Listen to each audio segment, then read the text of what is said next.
segment is sponsored by Intermountain Healthcare.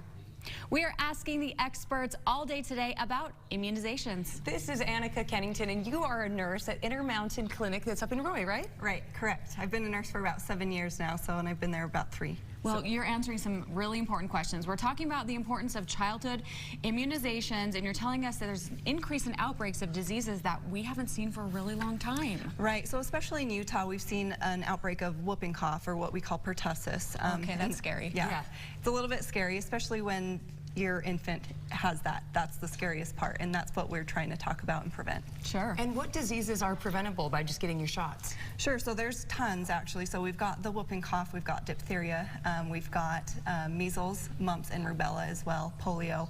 I mean, there's lots of that they can do with immunizations, and it's really helpful for your kids to, not be able to contract those diseases and build up immunity against them. That probably goes into our next question. That is why it is so important to get your child's shots done. Right, so our little babies, they don't have an immune system built up, so it's important that kids that do have an immune system can build that up and be able to prevent the little babies from getting that, as well as our elderly. And then we have some populations that are immunocompromised and they can't get vaccinations, so it's important that we get those vaccinations to prevent that from spreading to them. So keeping everybody safe by getting the shots. Right.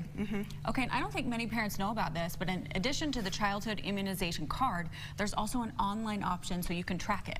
Yes, so Utah has its own tracking system online. Any doctor, any physician can get a hold of this information, so you can go anywhere in Utah and they know what vaccines you've had and what vaccines you still need to get. Oh, that's so good to know. Absolutely, and there's a lot of people out there, you've heard it in media and also just on social media and things like that, that maybe getting a shot can cause autism. What do you say to that? Right, so there's been multiple studies that have been done that have disproved this. So vaccines don't cause autism. If you have concerns about this, I encourage you to speak with your primary care provider. They have a lot of information regarding this, and they can show you the benefits versus the risks of vaccinations. Okay, and what is herd immunity? So herd immunity is kind of what we just discussed about having people who can get the vaccinations, getting those in the community, because once you reach a certain threshold, it prevents that disease from going to other people. So if we're prevented and it's not able to spread, then it helps protect those that can't have the immunity. Okay. So when it comes to shots, what you're saying is just do it.